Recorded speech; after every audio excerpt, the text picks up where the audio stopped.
Hello everyone, मैं are के sir. मैं एक बार फिर से आपका बहुत बहुत स्वागत करता हूं साथियों अपने इस यूट्यूब के प्लेटफॉर्म पे जिसका नाम है हिंदी प्रैक्टिस किंग। तो आइए दोस्तों, ज़्यादा देर ना करते हुए हम लोग सीधे बीपीएससी टीआरई 4.0 से रिलेटेड और यूपी टीजीटी एग्जाम से रिलेटेड जो भी प्रश्नों की श्रृंखला हम लोग चला रहे हैं हिंदी साहित्य से रिलेटेड, तो आइए उसी कड़ी को एक कदम आगे बढ़ाते हुए हम लोग प्रश्नों की श्रृंखला को बढ़ाते हैं। तो आप लोग साथ बने रहिए। मुझे आशा नहीं पूर्ण विश्वास है कि प्रश्नों की श्रृंखला से ही प्रश्न फंसेंगे। तो प्रश्न नंबर आप लोग के सम्मुख प्रस्तुत है। अपना अपना आंसर कमेंट बॉक्स में पिन करिए, बताइए। प्रश्न है, भरत मुनि ने अपभ्रंश को क्या नाम दिया? बताइए। लोक भाषा का, या जन भाषा का, या देश भाषा का, या अशुद्ध भाषा का? बताइए इस प्रश्न का सही जवाब क्या हो जाएगा। इस प्रश्न का सही जवाब हो जाएगा option C is the right answer. क्या हो जाएगा? देश भाषा का। कौन ऐसा कहा? भरत मुनि ने। क्या कहें? देश भाषा कहें।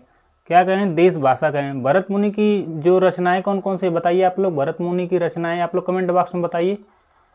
भरत मुनि की रचनाएं हैं, एक तो नाट्य शास्त्र बहुत है इनका फेमस है, नाट्य शास्त्र। और इनको क्या कहा जाता है? इनकी रचनाएं हो गई, इनको भरत मुनि को क्या कहा जाता है? इनको नाट्य शास्त्र का या फिर नाट्य कला का जनक कहा जाता है। क्या कहा जाता है? नाट्य कला का जनक। नाट्य कला का जनक कौन है? भरत मुनि जी हैं।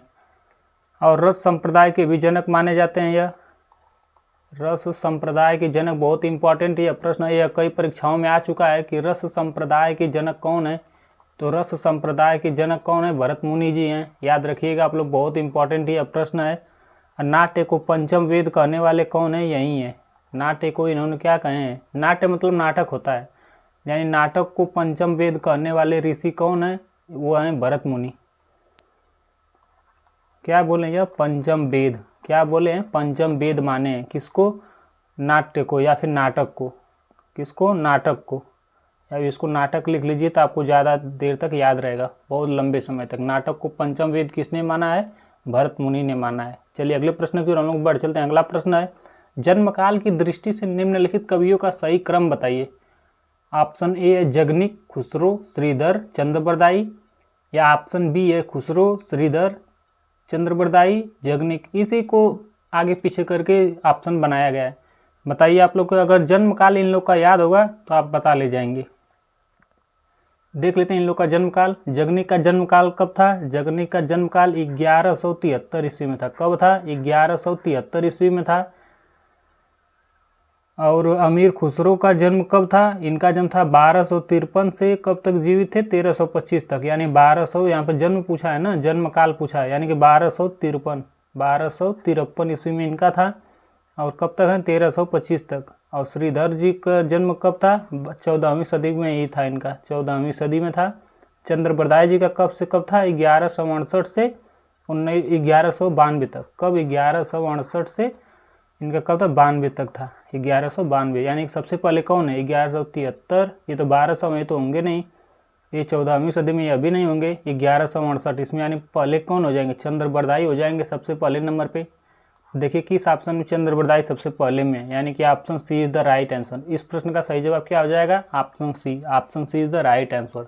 सबसे पहले जन्म किसका हुआ? चंद्रबरदाई का, उसके बाद जगनिक का, उसके बाद अमीर खुसरो का, उसके बाद श्रीधर पाठक का। आप लोग कमेंट बॉक्स में इनकी पुस्तक या फिर रचनाओं के नाम बता दीजिए। चलिए अगले प्रश्न की ओर हम लोग बढ़ चलते हैं। तब तक इनमें से कौन सा ग्रंथ लौकिक चरित काव्य माना जाता है? बताइए। भविष्यत काल को माना जाता है, या योग सार को, या परमात्मा प्रकाश को, या पाउंड दोहा को? बताइए इस प्रश्न का सही जवाब क्या हो जाएगा। मैं ट्रिक के माध्यम से बताया कि इन लोग की पुस्तकों के नाम क्या हैं। भविष्य सबका कहाँ दिखता है? पैसे में। पैसे का मतलब धनपाल। भविष्यत कहाँ है? धनपाल। यह किसकी रचना है? धनपाल की है। किसकी है? धनपाल की। भविष्य सबका, भविष्य में हम लोग क्यों पढ़ रहे हैं? धन के लिए ही। भले डायरेक्ट या इनडायरेक्ट बात कहें, लेकिन धन के लिए ही तो पढ़ रहे हैं कि नौकरी पा जाएंगे और क्या करेंगे? उससे धन अर्जन करेंगे और अपने परिवार का पालन पोषण करेंगे। योग सागर किसका है? जो इंदु का है। योग सागर के रचनाकार कौन है? जो इंदु हैं। जो इंदु। सार मतलब होता है संसार, और इंदु का मतलब होता है प्रकाश। प्रकाश से पूरा संसार क्या है? प्रकाशमय है। और परमात्मा प्रकाश के यहाँ पे सीधे प्रकाश दे दिया है, यहाँ पे सारा और जो इंदु दिया है, इसका भी क्या हो जाएगा? परमात्मा प्रकाश कौन है? जो इंदु हैं। इसके भी रचनाकार कौन है? जो हिंदू ही हैं। पाउड़ दोहा किसकी रचना है? पाउड़ दोहा राम सिंह की रचना है। किसकी? राम सिंह की। याद रखिएगा, बहुत मोस्ट इंपॉर्टेंट यह सब प्रश्न है। इतना डीपली कोई नहीं यूट्यूब पे कराता हो जितना मैं करा रहा हूँ आप लोग को। बस आप लोग भी अपना कर्तव्य निभाइए, थोड़ा सा हमारे इस प्लेटफॉर्म यानी छोटे सा जो है इसको थोड़ा सा बड़ा बनाने में आपका बहुत ही अहम भूमिका होगी। थोड़ा सा आप लोग हेल्प करिए, उसके लिए आप ज़्यादा से ज़्यादा लाइक शेयर एंड सब्सक्राइब कर लीजिए हमारे चैनल को। चलिए अगले प्रश्नों की ओर बढ़ चलते हैं। इसका सही जवाब क्या हो जाएगा बताइए आप लोग? इसका सही जवाब हो जाएगा ऑप्शन ए। क्या हो जाएगा? भविष्यत का। कौन? भविष्यत का। किसका है? धनपाल का। इसी को क्या कहा जाता है? लौकिक चरित्र काव्य कहा जाता है। चलिए अगले प्रश्न की ओर हम लोग बढ़ चलते हैं। अगला प्रश्न है, नाथ संप्रदाय के प्रवर्तक इनमें कौन थे? बताइए। गोरखनाथ थे, या महानाथ थे, या चरपटनाथ थे, या नेमिनाथ थे? बताइए। यहाँ पे नाथ संप्रदाय दिया गया है।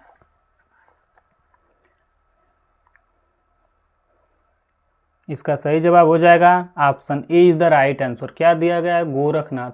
कौन? Gorakhnath is the right answer. अगर ऑप्शन में मच्छेंद्रनाथ या मत्स्येंद्रनाथ दिया हो तो अगर इसके प्रवर्तक तो यही है, लेकिन अगर उसके संस्थापक पूछ दे तब मच्छेंद्रनाथ हो जाएंगे। कौन हो जाएंगे? मच्छेंद्रनाथ, या फिर उन्हीं को मत्स्येंद्रनाथ भी बोलते हैं। यहाँ पे देख लेते हैं गोरखनाथ जी के बारे में किया क्या है। हठ योग साधना से रिलेटेड है। यहाँ किससे यह किसको मानते थे? हठ योग साधना को। हठ योग साधना को हठ क्यों नाम दिया? ह का मतलब होता है सूर्य और ठ का मतलब होता है चंद्रमा। क्या होता है इसका मतलब? सूर्य, और ठ का मतलब होता है चंद्रमा। इससे अभिभूत होकर इन्होंने क्या दिया? हठ योग साधना का प्रवर्तन किया। नाथ संप्रदाय के संस्थापक में बता ही दिया हूँ कि मत्स्येंद्रनाथ है। और गोरक्ष सिद्धांत संग्रह के अनुसार कितने नाथ संप्रदाय हैं? 9 हैं। 9 नाथ हैं। उनका नाम है नागार्जुन है, जड़ भरत हैं, और कौन है? हरिश्चंद्र हैं, सत्यनाथ हैं, भीमनाथ हैं, गोरक्षनाथ हैं, और कौन 2 बचे? चरपटनाथ और जालंधर और मलयार्जुन। इतने लोग को क्या है? गोरक्ष सिद्धांत संग्रह के अनुसार माना गया है। जो बुक है उन्हीं के अनुसार माना गया है। 9 नाथ थे। नाथों की संख्या कितनी है? 9। याद रखिएगा आप लोग। सिद्धों की संख्या कितनी है? 84। सिद्ध कितने थे? 84 थे। सिद्धों में जो है प्रथम सिद्ध कौन थे? सरापा थे। याद रखिएगा, ऐसा बहुत फैक्चुअल बातें लेकिन बहुत इंपॉर्टेंट बातें हैं। नेमिनाथ जो है किसके मैं बताया हूँ कि किसके नाथ अच्छे होते हैं? जिनकी क्या है? मति बहुत अच्छी होती है, यानी कि सुमति गढ़ी। सुमति गढ़ी।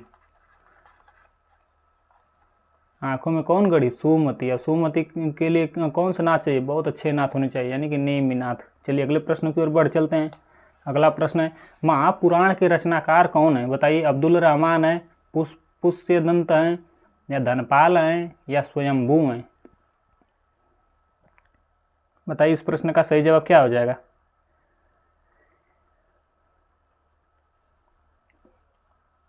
इस प्रश्न का सही जवाब हो जाएगा option B is the right answer. क्या हो जाएंगे? Pushpadant. Pushpadant is the right answer, या फिर इन्हीं को पुष्यदंत भी बोलते हैं। पुष्पदंत की अन्य रचनाएं, एक तो महापुराण हो गया, इनकी अन्य रचनाएं क्या क्या हैं? एक तो हृदय कुमार चरियु। हृदय कुमार चरियु। देखिए यहाँ से ऐसे याद रखें, दंत से क्या है? ड़। देखिए ये ड़ होता है, इसी को पढ़ा जाता है ना जैसे दंत के अनुसार, ऐसे इससे आप लोग याद रखिए। और पुष्पदंत को क्या हम लोग कहते हैं? बहुत इंपॉर्टेंट प्रश्न मैं बताने जा रहा हूँ। इनको क्या कहते हैं हम लोग? हिंदी का बहुभूति। क्या कहते हैं इनको? हिंदी का बहुभूति। हिंदी का भवभूति किनको कहते हैं? इन्हीं को कहते हैं। आप लोग कमेंट बॉक्स में बताइए तब तक। पाणिनि किसे कहते हैं? हिंदी का पाणिनि किसे कहते हैं? और शिव सिंह सेंगर ने इनको क्या है? भाखा की जड़ कहा है। पुष्पदंत को किसने कहा है? पुष्पदंत को सेंगर ने। किसने? शिव सिंह सेंगर ने क्या कहा है? इनको भाखा की जड़ कहा है। क्या कहा है? भाखा की जड़। याद रखिएगा आप लोग, भाखा की जड़ कहा है। और इनको क्या है? शिव सिंह सेंगर ने इनको प्रथम कवि स्वीकार किया। क्या हिंदी के प्रथम कवि हैं। हिंदी के प्रथम कवि कौन माने हैं? सेंगर माने हैं। किसके? हिंदी के। अब्दुल रहमान की पुस्तक का नाम क्या है? अब्दुल चाचा क्या करते थे? संदेश पहुंचाते थे। संदेश रासक। अब्दुल चाचा क्या करते हैं? संदेश पहुंचाते हैं। किनको, वीर अब्दुल हमीद को, कि जाइए लड़ाई लड़ी है और अब 7 टैंक उड़ा के आना, मैं ट्रिक के माध्यम से आपको बता चुका हूँ। धनपाल यानी कि धन के अर्जन के लिए क्या करना है, धन के अर्जन के लिए क्या करना होगा, भविष्य में ही धन का काम आएगा, यानी कि भविष्यत कहा। धनपाल की पुस्तक का नाम क्या है, भविष्यत कहा, कहा नहीं कहा ही होगा। धन के लिए क्या है, भविष्य चाहिए। ऐसे ही ट्रिक के माध्यम छोटे छोटे आप लोग याद रखिएगा। स्वयंभू को जो है हिंदी का प्रथम कवि किसने माना, राम कुमार वर्मा ने। किने, राम कुमार वर्मा ने, बर्मी लिख दिया, सॉरी, वर्मा ने इनको क्या माना, हिंदी का प्रथम कवि माना है। इनको, स्वयंभू को। ऐसे याद रखिए कि राम कुमार यानी कि राजकुमार लोग क्या करते थे, कभी भी संधि कर लेते थे या फिर लड़ाई युद्ध कर लेते थे, या फिर उनसे संधि कर लेते थे या युद्ध ही कर लेते थे। इस ट्रिक के माध्यम से आप लोग याद रखिएगा स्वयंभू यानी कि वो क्या है। और जो राजकुमार रहते थे कहते थे मैं ही प्रजाओं कहते थे मैं तुम्हारा भगवान हूँ, यानी कि पूरे स्वयं का क्या है, पूरे स्वयं मतलब मैं ही, और भू यानी धरती का क्या हूँ, राजा हूँ। यानी तुम लोग सबका करता धरता मैं ही हूँ। ऐसा लोग कौन करते थे, राम कुमार या राजकुमार लोग कहते थे। ऐसे ट्रिक के माध्यम से आप लोग याद रखिएगा। इस प्रश्न का सही जवाब बी हो जाएगा। चलिए अगले प्रश्न की ओर बढ़ चलते हैं हम लोग। छोटे छोटे ट्रिक के माध्यम से बहुत अच्छे से हम लोग देख लेंगे सभी प्रश्नों के उत्तर को। इन सिद्धों नाथों में सबसे पुराने कौन है, बताइए। सरअप्पा जी हैं, मच्छिंद्रनाथ जी हैं, कणप्पा जी हैं, या गोरखनाथ जी हैं। अब सबसे पुराने पूछे हैं तो इन लोग का जो है काल पता होना चाहिए कि किसका कब काल रहा। सरअप्पा का काल कब तक रहा, सरअप्पा काल जो है यानी कि इनका जन्म कब माना जाता है, 769 में बताया हूँ। 769 में सरअप्पा सबसे पुराने सिद्धों, 84 सिद्धों में सरअप्पा हैं। और कंडप्पा का हमने कब बताया था, कंडप्पा का 820 बताया था। 420 नहीं है तो 820 हैं। ऐसे इस ट्रिक के माध्यम से आप लोग याद रखिएगा, नई ट्रिक बना लिया मैंने। यह कंडप्पा जो है 420 नहीं 820 थे। मच्छिंद्रनाथ यानी कि मत्स्येंद्रनाथ या क्या नाथ संप्रदाय के क्या है, संस्थापक है, यानी क्या स्थापना इन्होंने ही किया है। इनको यह जो है लगभग 10वीं सदी में से रिलेटेड है। 10वीं सदी में यह जो है इनका जन्म हुआ। गोरखनाथ जो है 11वीं शताब्दी से रिलेटेड है।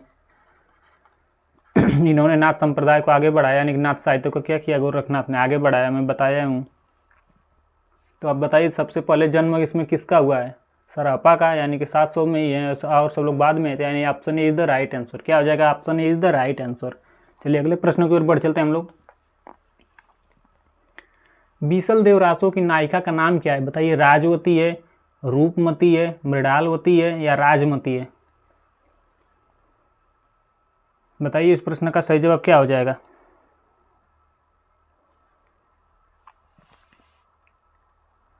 इस प्रश्न का सही जवाब हो जाएगा option A is the right, sorry क्या हो जाएगा इसका, option D is the right answer. क्या हो जाएगा, Rajmati. Option D is the right answer. क्या हो जाएगा इसका, राजमती हो जाएगा। Option D is the right answer. क्या हो जाएगा, राजमती। बीसल देव रासो में क्या मिलता है, बीसल देव रासो जो ये बीसल देव रासो है, यह पहले तो रचना किसकी, सॉरी यह जो है रचना किसकी है, सॉरी मिटाना पड़ेगा। यह रचना किसकी है, बीसल देव रासो। 20 किस में होता है, नर लोग में होता है, यानी कि नरपति नाल की है। याद है आप लोग को ट्रिक, नरपति नाल की रचना है। कौन, बीसल देव, यानी 20 किस में होता है, नर लोग में होता है, यानी कि नरपति नाल लोग हैं। और इसी बीसल देव रासो में क्या है, सर्वप्रथम 12 मासा वर्णन मिलता है। 12 मासा वर्णन सर्वप्रथम, बहुत इंपॉर्टेंट ये प्रश्न है कि 12 मासा वर्णन किस रचना में मिलता है सर्वप्रथम, तो इसी में मिलता है 12 मासा वर्णन। और यह जो है किसकी रचना है, नरपति नाल की रचना है। चलिए अगले प्रश्न की ओर बढ़ चलते हैं। आदिकालीन रासो साहित्य की प्रमुख प्रवृत्ति से संबंधित कौन सा कथन सत्य नहीं है, यहाँ पे नहीं दिया है, याद रखिएगा। यानी कि कौन 3 सत्य हैं और एक गलत है, उसी गलत को पहचानना है। इसमें दिया है, इस साहित्य में राष्ट्र प्रेम यानी कि राष्ट्र प्रेम दिया का सुंदर चित्रण किया गया है। किसमें, रासो साहित्य में। ऐसा तो राष्ट्र प्रेम तो था नहीं, अपने अपने लोग राज्य को ही बढ़ाने में लगे हुए थे, तो राष्ट्र प्रेम तो था नहीं। युद्धों का सजीव वर्णन इस साहित्य में अन्यतम विशेषता है। सही बात है, युद्धों का सजीव वर्णन। मैं बताऊं कि युद्धों में क्या है, सब युद्धों से रिलेटेड आदिकाल है, यानी कि यह सही बात है। इसमें शौर्य और विलासिता यानी कि शौर्य और विलासिता का स्वाभाविक और जीवंत चित्रण है। शौर्य जानते हैं, जितने भी लोग दरबारी दरबारी कवि थे वो लोग राजाओं का ही वर्णन करते थे, यानी कि अभी सही है, उनकी विलासिता और शौर्यता का वर्णन करते थे। श्रृंगार रस और वीर रस का एक साथ चित्रण इसकी महत्वपूर्ण विशेषता, बिल्कुल सही है। बीसल देव रासो पहले तो वीर काव्य लिखा गया, लेकिन देखिए उसमें ज़्यादा श्रृंगार में रिलेटेड है। जो राजमती हैं वो रूट का चले राजमती के जो पति जो बीसल देव थे वो चले जाते हैं रूट के उड़ीसा, फिर आते हैं, मतलब वियोग श्रृंगार रस का ही सबसे ज़्यादा वर्णन है। और जबकि है वो वीर रस, यानी कि यह भी सही है, यह भी सही है, यह भी सही है, यही गलत है। राष्ट्र प्रेम नहीं था, वो लोग खुद के लिए लड़ते थे, अपने अपने राज्यों के लिए। चलिए अगले प्रश्न की ओर हम लोग बढ़ चलते हैं। अगला प्रश्न है, अमावस कव घरि झिलमिल चंदा, पूनम कव घरि सूर, नाद कय घरि व्यंद गरजय बाजत अनहद तूर। इस काव्य में अनहद नाद की स्थिति को व्यक्त करने वाले योगी या संत का नाम क्या है? बताइए इस प्रश्न का सही जवाब। इस प्रश्न का सही जवाब बताइए। इसका सही जवाब हो जाए, कौन हो जाएंगे बताइए? जायसी की है, या फिर गोरखनाथ की है, या जालंधर की है, या नामदेव की? मलिक मोहम्मद जायसी तो होंगे नहीं, क्योंकि पद्मावती जो है बहुत बाद में लिखा गया। नामदेव, तुकाराम, इन लोग का तो कबीर से रिलेटेड है, कबीर के समय के हैं, अभी नहीं है। गोरखनाथ और जालंधर में कौन हो जाएंगे? इसका सही जवाब हो जाएगा, आदिकाल से रिलेटेड है तो सबसे ज़्यादा क्या गोरखनाथ ही सन्निकट हैं इसके, यानी Gorakhnath is the right answer. चलिए अगले प्रश्न की ओर बढ़ चलते हैं हम लोग। भाषा की कसौटी पर यदि ग्रंथ को कसते हैं तो और भी निराश होना पड़ता है, क्योंकि वह बिल्कुल बेठिकाने हैं। इसमें व्याकरण आदि का कोई व्यवस्था ही नहीं है। शुक्ल जी ऐसा कथन किस ग्रंथ के संदर्भ में बोले हैं? बताइए इस प्रश्न का, कौन बोले हैं? शुक्ल जी। याद रखिए पहले तो कौन से ग्रंथ के बोले हैं यह तो पूछ सकता है, लेकिन सबसे पहले तो यह इतना इम्पोर्टेंट यह प्रश्न, यानी यह कथन है, पूछ लेगा कि यह कथन किसका है। कौन से ग्रंथ न पूछकर पूछ लेगा किसका है, तो यह शुक्ल जी का है। बताइए इस प्रश्न का सही जवाब क्या हो जाएगा? पृथ्वीराज रासो, या बीसल देव रासो, या अमीर रासो, या खुमाण रासो? इसका सही जवाब हो जाएगा option A is the right answer, Prithviraj Raso. Prithviraj Raso के रचनाकार कौन है? चंद्रबरदाई है। अमीर रासो के रचनाकार कौन है? सारंगधर है। कौन है? सारंगधर है, सारंगधर। बीसल देव रासो के रचनाकार कौन है? 20 किस में होता है? नर में होता है, यानी कि नर के आगे नरपति लगा दो, नरपति, नाल की रचना है। खुमाण रासो, खुमाण कहाँ चढ़ता है? दिल में चढ़ता है, यानी कि दलपति हो जाएंगे, दलपति विजय। चलिए अगले प्रश्नों की ओर बढ़ चलते हैं। निम्नलिखित में से किस रचना में कण्वक शैली का प्रयोग नहीं हुआ है? जम्बू स्वामी चरियू में, या पौम चरियू में, या पाउड़ दोहा में, या महापुराण में? पहले तो आप लोग बताइए कि कण्वक शैली होती क्या है, बताइए। यह कण्वक शैली क्या है?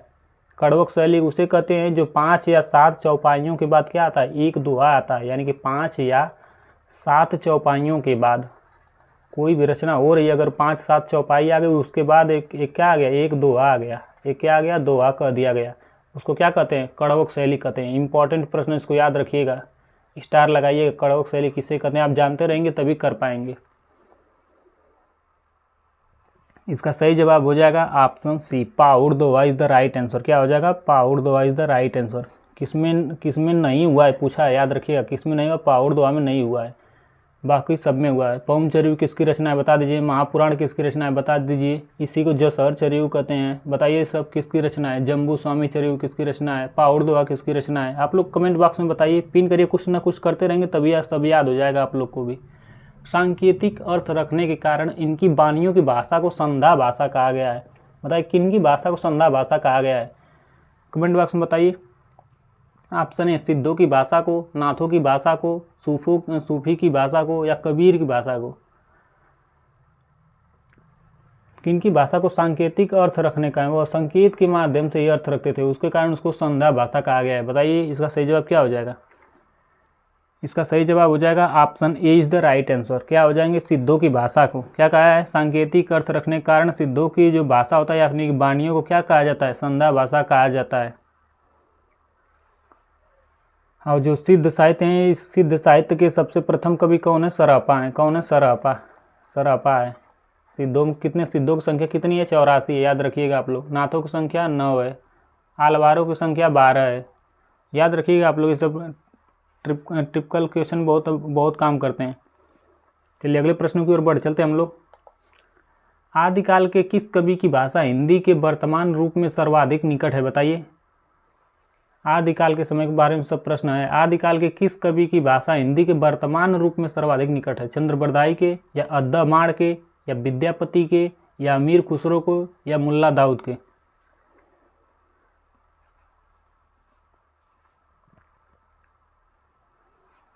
इसका सही जवाब हो जाएगा option D is the right answer. क्या हो जाएगा? Amir Khusro. Amir Khusro is the right answer. Amir Khusro is the right answer. Mulla Daud के रचनाकार कौन है? मुल्ला दाऊद जो है किन की रचना किए हैं? चंदायन की। यानी कि याद रखिए, लंगूर के हाथ में अंगूर लग गया, ऐसे ट्रिक के माध्यम से याद रखें। यानी कि मुल्ला है तो मुल्ला, लेकिन उसके हाथ क्या हाथ लग गई? चंदा लग गई। कौन लग गई? चंदा। कौन? मुल्ला। मुल्ला के हाथ कौन लग गई? चंदा लग गई। याद रखिएगा, लंगूर के हाथ अंगूर लग जाना ऐसे। 1300 कितना? यह मुल्ला दाऊद की रचना जो चंदायन है किस सदी में थी? 19 नहीं 1300 थी। हाँ 1379 1379 ईस्वी में। और यह जो चंदायन की भाषा क्या है? चंदायन की भाषा अवधी है। क्या है? अवधी में यह क्या है? रचित है। चंदायन की भाषा क्या होती है? रचित है। और मुल्ला दाऊद क्या थे? यह निर्गुण काव्य धारा के प्रेम मार्गी कवि हैं। ये मैं बाद में पढ़ाऊंगा तो मैं सब कुछ आपको बताऊंगा इनके बारे में। और इनको रामकुमार वर्मा ने क्या माना है? सूफी काव्य धारा का प्रथम कवि माना है। विद्यापति की जो है रचना कौन कौन सी है? एक तो कीर्तिलता थी, मैं आपको बताया हूँ कीर्तिलता। और कौन थी इनकी? कीर्ति पताका। और एक कौन थी? पदावली थी। एक और कौन थी? पदावली थी। पदावली किस भाषा में थी? मैथिली भाषा में। ये दोनों किस भाषा में थे? अवहट भाषा में। इनकी संस्कृत में बहुत सारी है, गंगा, वाक्यावली, दुर्गा, भक्त तरंगिणी, बहुत सारी रचनाएं हैं। अद्दामाड़ की रचना का क्या नाम है? संदेश रासक। इनकी भी रचना का नाम। और एक संदेश कौन पहुंचाते थे? अब्दुल रहमान, या फिर उन्हीं को ही क्या कहा जाता है? अद्दामाड़ कहा जाता है। अद्दामाड़ या फिर अब्दुल रहमान, याद रखिएगा, अब्दुल रहमान। यह दोनों लोग एक ही हैं, इन्हीं को ही क्या है? इन्हीं को ही अब्दुल रहमान या अद्दामाड़ कहा जाता है। यह क्या करते हैं? संदेश पहुंचाते हैं। संदेश रासक। अब्दुल चाचा क्या करते हैं? संदेश पहुंचाते हैं। याद रखिएगा, अगर अद्दामाड़ आ जाए तो भूलिएगा ना, अब्दुल रहमान को अद्दामाड़ कहा जाता है। और चंद्रबरदाई की रचना तो जानते ही आप लोग, पृथ्वीराज रासो है। चंद्रबरदाई ने पृथ्वीराज रासो की रचना को, यानी लिख दे रहा हूँ पृथ्वीराज रासो। जब सबको लिख दिया तो इनको भी लिख देता हूँ, पृथ्वीराज रासो। अमीर खुसरो की रचना को जानते हैं आप लोग, क्या हैं? दो सुखने हैं, गज़ल हैं, दो सुखने हैं, गज़ल हैं, और बहुत सारी इनकी रचनाएं हैं। पहले पृथ्वीराज रासो के बारे में थोड़ा सा हम लोग देख लेते हैं। इसमें 68 प्रकार के छंदों का प्रयोग किया गया है, जिसको यानी पृथ्वीराज रासो को 69 भागों में बांटा गया है। और उन्हीं भागों को क्या समय कहा जाता है? यानी कि 69 समयों में बांटा गया है, यह कह सकते हैं आप लोग। यह क्या पृथ्वीराज रासो जो क्या है, यह अधूरा ग्रंथ था, लेकिन इसको पूरा किसने किया? चंद्रबरदाई के पुत्र जल्लड़ ने क्या किया? पूरा किया। और शुक्ल जी चंद्रबरदाई को प्रथम महाकवि मानते हैं, और इनकी जो रचना है इसको प्रथम महाकाव्य मानते हैं। कौन मानते हैं? शुक्ल जी मानते हैं। पूरा डीपली मैं आप लोग को बता दिया। खाली कबारी ये सब किन की है? अमीर खुसरो की है। चलिए अगले प्रश्नों की ओर बढ़ चलते हैं, नहीं तो प्रश्नों की श्रृंखला बहुत ज़्यादा है। पृथ्वीराज रासो के प्रमुख रस कौन से हैं? बताइए। मैं बताया हूँ कि आदिकाल यानी कि आदि काव्य जितने भी रचे गए सब क्या है? वीर रस में रचे गए, लेकिन ज़्यादा उनकी रचना श्रृंगारिक ही हो जाती थी। यानी कि ऑप्शन क्या हो जाएगा? वीर और श्रृंगार किसमें? Option A is the right answer. क्या हो जाएगा? वीर और श्रृंगार रस में। किसमें हो जाती थी? वीर और श्रृंगार रस में। चलिए अगले प्रश्न की ओर हम लोग बढ़ चलते हैं। अगला प्रश्न है, राहुल सांकृत्यायन ने हिंदी का पहला कवि किसे माना है? बताइए। राहुल सांकृत्यायन ने हिंदी का पहला कवि किसे माना है? चंद्रबरदाई को माना है, स्वयंभू को माना है, पुष्पदंत को माना है, या सरापा को माना है, या राजा मुंज को माना है? बताइए इस प्रश्न का सही जवाब। तब तक कमेंट बॉक्स में आप लोग बताइए। शुक्ल जी किन्ने हिंदी का प्रथम महाकवि माने हैं? सेंगर जी किसको महाकवि माने हैं? रामकुमार वर्मा जी किनको माने हैं? सब कुछ बताइए। इसका सही जवाब हो जाएगा option D is the right answer. यानी कि राहुल सांकृत्यायन जी किनको माने हैं? किनको? यानी कि सरापा जी को माने हैं। किनको माने? सरापा। यानी किनको माने हैं? राहुल सांकृत्यायन। ऑप्शन डी सरापा इज द राइट आंसर। किनको माने हैं? सरापा को। कौन माने हैं? राहुल सांकृत्यायन। याद रखिएगा, यात्रा साहित्य के पितामह कहे जाते हैं राहुल सांकृत्यायन। इनकी बहुत सारी रचनाएं हैं। चीन में क्या देखा, जापान से रिलेटेड है, और बहुत सारी इनकी रचनाएं हैं। सराफा का उपनाम क्या है इनका, इनको और क्या कहते थे, इनको राहुल भद्र भी बुलाते थे। इनका उपनाम क्या था, उपनाम देख लेते हैं। उपनाम सराफा का क्या था, राहुल भद्र भी इनको बुलाते हैं। राहुल भद्र इनका नाम है। इनकी रचना कौन, बहुत फेमस रचना कौन है, दोहा कोश है। क्या नाम है उसका, दोहा कोश। सबसे फेमस यह रचना इनकी है सराफा की। सराफा क्या है, सिद्धों में जो है प्रथम सिद्ध हैं, 84 सिद्धों में। शुक्ल जी ने किनको, चंद्र बरदाई को, यानी किनको, इनको कौन हिंदी का सबसे पहला कवि मानते हैं, शुक्ल जी मानते हैं। सिंगर ने किनको माने हैं, पुष्पदंत को माने हैं। सिंगर ने किनको माने हैं, पुष्पदंत को हिंदी का जो है प्रथम कवि माने हैं। राम कुमार वर्मा ने किनको माने हैं, राम कुमार यानी कि राजकुमार लोग कहते हैं कि मैं क्या स्वयंभू, यानी कि राम कुमार वर्मा ने किनको माने हैं, स्वयंभू को हिंदी का प्रथम कवि माने हैं। मुंज को, राजा मुंज को किसने माने हैं, बताइए आप लोग कमेंट बॉक्स में। तो बताइए आप लोग भी तब सर्च करेंगे, देखेंगे, तभी आप लोग को भी याद होगा, नहीं तो सब आप लोग हमारे भरोसे छोड़ देते हैं प्रश्न। देखता हूँ मैं ज़्यादा लोग कमेंट नहीं करते हैं, जो मैं कहता हूँ कि इसे बताइए आप लोग कमेंट करिए, मैं आप लोग का रिप्लाई ज़रूर दूंगा। सिद्धों की वाणियों को हिंदी काव्य धारा के नाम से किसने संग्रहित किया। हिंदी काव्य धारा नाम से तो कुछ ना कुछ याद आ ही गया होगा, माइंड में कुछ ना कुछ क्लिक कर ही दिया गया होगा। Option A Mahamahopadhyaya Haraprasad Shastri ji. Option B है doctor Shahidullah ji. Option C है डॉक्टर प्रबोध चंद्र बागची जी या फिर बनर्जी जी। ऑप्शन डी है doctor Hermann Jacobi ji. Option E है महापंडित राहुल सांकृत्यायन जी। मैं बताऊं कि जहाँ भी आपको पूरे हिंदी साहित्य में कहीं भी हिंदी काव्य धारा दिख जाए, काव्य धारा जहाँ दिख जाए, तुरंत आंख मूंद के क्या करिए, सांकृत्यायन जी को लगा दीजिए। इनको Sankrityayan is the right answer है। Option is the right answer. क्या हो जाएंगे, option is the right answer. Haraprasad Shastri ने एक किताब का संपादन किया, उसका नाम क्या था, बौद्धगान ओ दोहा। क्या नाम था उसका, बौद्धगान ओ दोहा। बौद्धगान ओ दोहा। और किसने, दोहा को उसका संपादन किसने किया था, डॉक्टर प्रबोध चंद्र बागची। कहाँ गए, प्रबोध चंद्र बनर्जी हैं, वो बागची हैं। कौन है, बागची जी हैं, ऐसे याद रहे। बागची जी किन्होंने किया है, दोहा कोश का।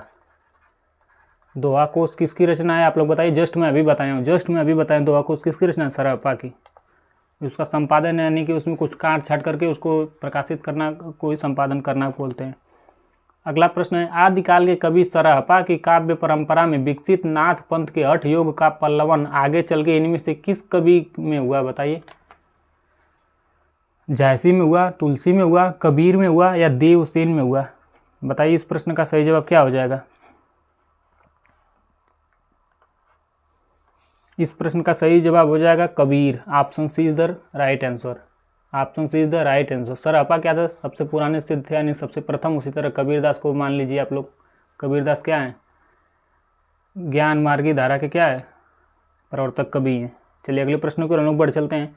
बौद्ध धर्म के सिद्धांतों में देश की बदलती हुई परिस्थितियों ने जिन नवीन भावनाओं की सृष्टि की, उन्हीं के परिणाम स्वरूप सिद्ध साहित्य की रूपरेखा तैयार हुई।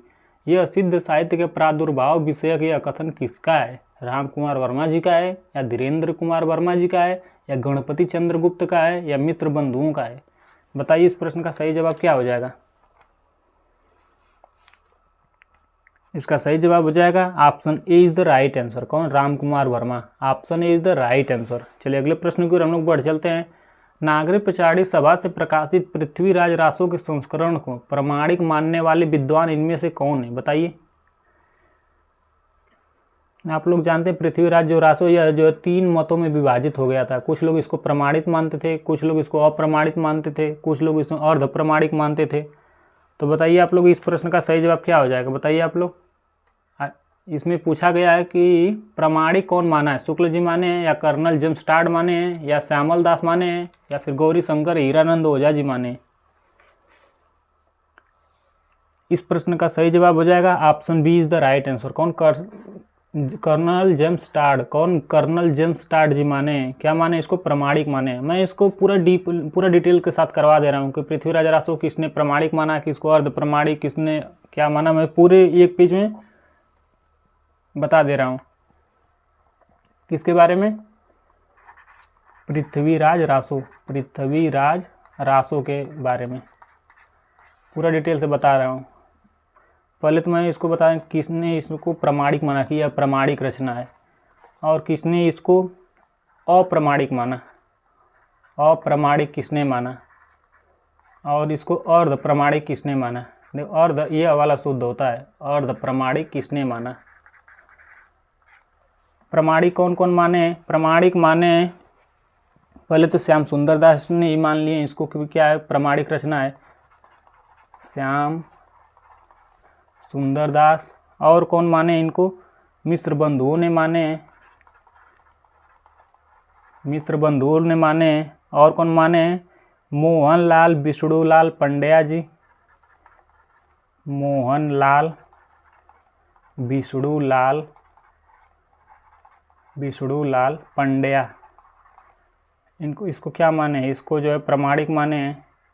और कौन माने? Colonel James Tod, colonel James Tod. और इतने लोग ने माने, श्याम सुंदर हो गए, मिश्र बंधु हो गए, मोहन पंड्या जी हो गए और टाड जी हो गए। और अप्रमाणिक कौन कौन माने? पहले तो शुक्ल जी ने ही माने। अप्रमाणिक कौन माने? पहले तो शुक्ल जी माने क्या क्या है, अप्रमाणिक है। और कौन माने? श्यामल दास जी माने, श्यामल दास जी माने। और कौन माने? गौरी शंकर ओझा माने, यानी कि गौरी शंकर हीराचंद ओझा, गौरी शंकर और इनके साथ हीरानंद ओझा, शुक्ल हो गए, श्यामल दास हो गए, गौरी शंकर ओझा जी हो गए। और कौन? एक लोग और कौन थे? पहले तो एक और वुल्लर जी थे, वुल्लर जी ये अभी माने। और कौन थे? और कौन थे? और कौन थे? देवी प्रसाद जी थे, देवी प्रसाद ये अभी माने, इसको क्या अप्रमाणिक माने। और एक थे मुरारी दीन जी, मुरारी दीन जी ये अभी इसको क्या है, अप्रमाणिक माने कि उसके पृथ्वीराज रासो को। और अर्ध प्रमाणिक यानी कि आधि प्रमाणिक कौन माने हैं? पहले तो एचपीडी जी माने, एचपीडी हजारी प्रसाद द्विवेदी जी माने, दशरथ ओझा जी माने, दशरथ ओझा जी माने इसको अर्ध प्रमाणिक। और कौन माने इसको? सुनीति कुमार चटर्जी जी माने, सुनीति कुमार चटर्जी। और कौन इसको माने? मुनि जिन विजय सूरी जी माने, मुनि जिन विजय,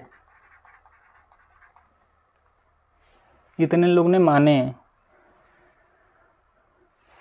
चलिए अगले प्रश्नों की ओर बढ़ चलते हैं। याद रखिएगा इसको, बहुत इंपॉर्टेंट प्रश्न है। यहाँ से अगर टीजीटी पीजीटी में बहुत डीपली पूछने वाला रहेगा तो यहीं से उठा देगा, ताकि छात्रों को इतना याद करना मुश्किल होता है, इसीलिए यहीं से प्रश्न पुटअप कर देगा। थोड़ा ध्यान रखिएगा इसको। चलिए यहाँ पर क्या हो जाएगा? Option B is the right answer. अगले प्रश्न की ओर बढ़ चलते हैं। अगला प्रश्न क्या है? भरतेश्वर बाहुबली रास इनमें से किस काव्य धारा का ग्रंथ है? बताइए। जैन साहित्य का ग्रंथ है, या रासो साहित्य का है, या सिद्ध साहित्य का है, या नाथ साहित्य का है? इसका सही जवाब हो जाएगा option A is the right answer. क्या हो जाएगा? Option A is the right answer. Jain साहित्य, जैन को क्या है? रास कहते हैं। जैन साहित्य किससे रिलेटेड है? रास साहित्य से रिलेटेड है। रासो दूसरा है, रास दूसरा होता है। चलिए अगले प्रश्न की ओर बढ़ चलते हैं। नाथ से रिलेटेड तो आप लोग जानते हैं कौन कौन, गोरखनाथ है, मत्स्येंद्रनाथ हैं। सिद्धों के बारे में जानते हैं कि सरापा हैं। चलिए अगले प्रश्न की ओर बढ़ चलते हैं। रासो का मतलब है जैसे चंद्रबरदाई एवं पृथ्वीराज, रासो से रिलेटेड। चलिए अगले प्रश्न की ओर बढ़ चलते हैं।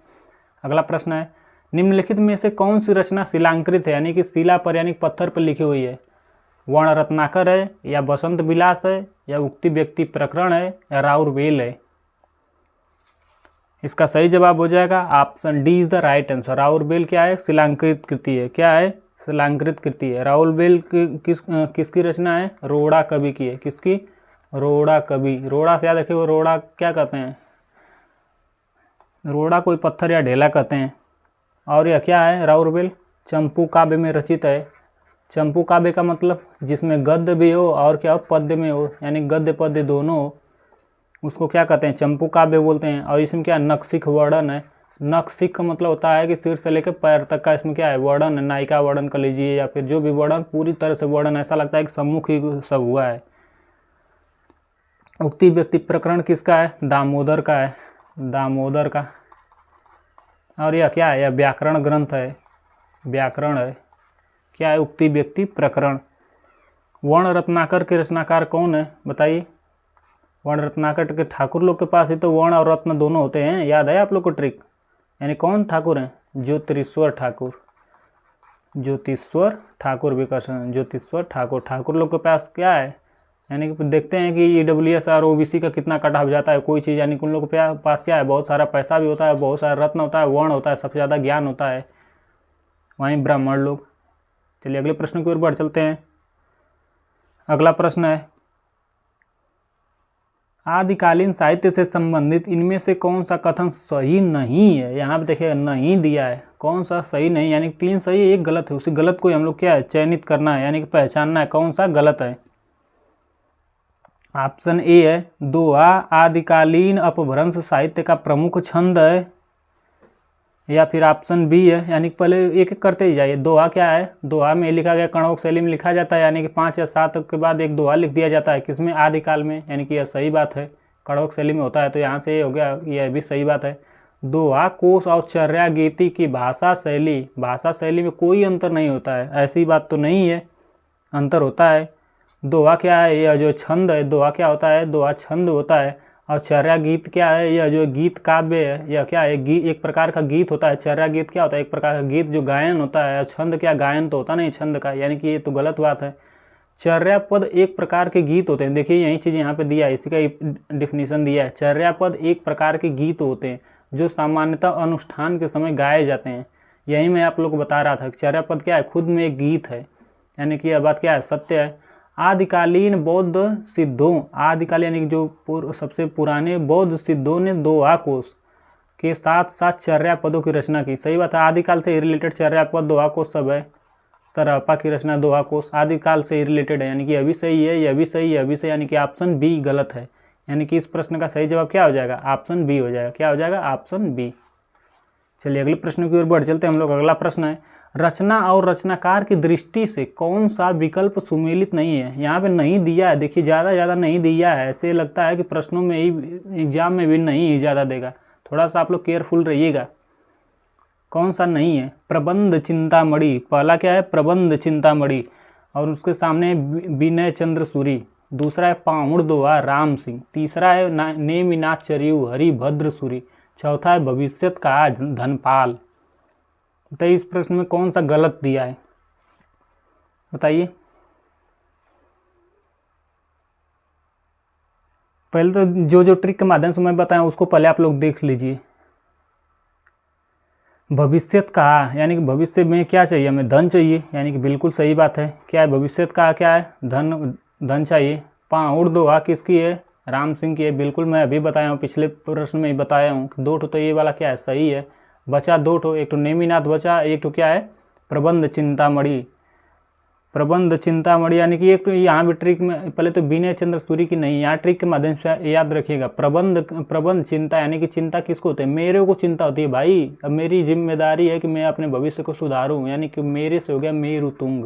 याद रखिएगा, यहाँ से ट्रिक बना लीजिए भाई। प्रबंध करिए मेरे भविष्य का, नहीं तो कुछ गड़बड़ हो जाएगा, पूरा भविष्य मेरा खतरे में चले जाएगा, यानी पूरा भविष्य अंधेरे में चला जाएगा।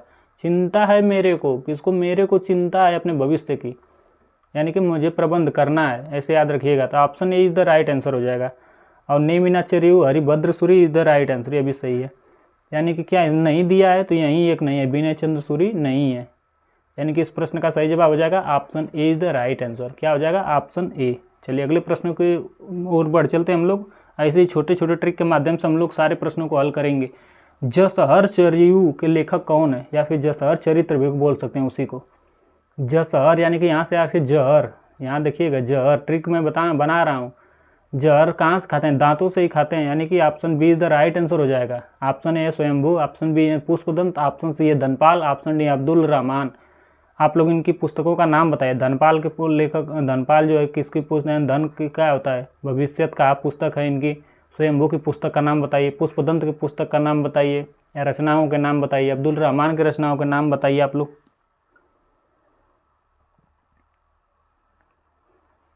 बताइए तब तक। स्वयंभू की रचनाओं का, यानी कि इसका तो सही ऑप्शन बी मैं बता चुका हूँ पहले कि जसहर, यानी कि जस यानी क्या है, जैसा जहर ऐसे याद रखिए, जहर जहर यानी कि क्या है, जहर को क्या है, खाया जाता है। खाया कैसे जाता है, दंत से, दांतों से खाया जाता है, यानी कि option B is the right answer हो जाएगा। यानी कि जसहर चरित्र या चरियु के लेखक कौन है, पुष्पदंत हैं। पुष्पदंत की अन्य रचनाएं कौन कौन सी हैं, पुष्पदंत की अन्य रचनाएं हैं, बताइए आप लोग। दंत से क्या बताएं, गुड़व पढ़ा जाता है, अड़य कुमार चरियु, अड़य कुमार चरियु, और एक तो जसहर चरियु है ही, और कौन है इसकी, इनकी एक महापुराण है, महापुराण है। अब्दुल रहमान अब्दुल चाचा क्या करते हैं, संदेश पहुंचाते हैं, यानी कि इनकी कौन सी रचना है, संदेश रासक। धन की जरूरत कब पड़ेगी, भविष्य में पड़ेगी, यानी कि भविष्यत का। स्वयंभू की रचना का नाम क्या है, पौमचरियु, पौमचरियु, याद रखिएगा, बहुत इंपॉर्टेंट रचना है इनकी। ऐसे छोटे छोटे ट्रिक के माध्यम से मैं सारी रचनाओं को आपको याद करा दूंगा, आपको याद करने की टेंशन नहीं लेना है। चलिए अगले प्रश्नों की ओर बढ़ चलते हैं। दब्ब साहव पयास नामक अपभ्रंश में लिखित ग्रंथ की रचना किसने की है, बताइए। दब्ब साहव पयास किसकी रचना है, यही कहने का मतलब है। आसगू की है, या शालिभद्र सूरी की है, या देवसेन की है, या जिन्न धर्म सूरी की है। इसका सही जवाब हो जाएगा option C is the right answer. किसकी रचना है, देवसेन की है। किसकी रचना है, देवसेन की रचना है। आसगू की रचना कौन है, चंदन बाला रास है। कौन है, चंदन बाला रास। चंदन बाला रास किसकी है, आसगू की है। शालिभद्र सूरी की क्या है, शाली क्या होती है, शाली बहुत ही, मैं बताया हूँ गणपति चंद्र की शाली कैसी है, बहुत ही बाहुबली टाइप की है, यानी कि भरतेश्वर बाहुबली रास, भरतेश्वर बाहुबली रास इनकी रचना है। जिन्न धर्म सूरी, मैं क्या बताऊँ, धर्म जहाँ धर्म या फिर राजनीति उसके बारे में क्या हम लोग को नहीं बातें उसके बारे में बहुत ज़्यादा करनी चाहिए, क्योंकि यह सेंसिटिव मुद्दा होता है ये सब, धर्म और राजनीति से रिलेटेड। पढ़े लिखे लोग क्या हो जाते हैं, शांत हो जाते हैं, यानी कि नहीं तो लोग जो नहीं पढ़े लिखे हैं उनको क्या करेंगे, स्थूल यानी धूल में मिला देंगे। स्थूली भद्र रास, याद रखिएगा ट्रिक के माध्यम से, नहीं तो क्या करेंगे, धूल में मिला देंगे, यानी स्थूल में मिला देंगे। कौन, जो नहीं पढ़े लिखे हैं, जो धर्म और राजनीति को लेकर कूदते हैं या फिर आगे बढ़ते हैं, जो भी कलीजिया झगड़ा करते हैं। चलिए अगले प्रश्न की ओर बढ़ चलते हैं। देवसेन की पुस्तक बताई दी है, सबको हो गया। चलिए अगले प्रश्न की ओर हम लोग बढ़ते हैं। तो साथियों आज के लिए बस इतना ही। मैं कल फिर एक नए जोश और उमंग और उत्साह के साथ एक नए वीडियो के साथ मैं प्रस्तुत होऊंगा। तो आज के लिए बस इतना ही। अगर यह सेशन आप लोग को अच्छा लगे तो लाइक शेयर एंड सब्सक्राइब करना बिल्कुल ना भूले साथियों। तो आज के लिए बस इतना ही। अपने आर के सर को इजाज़त दीजिए साथियों। धन्यवाद।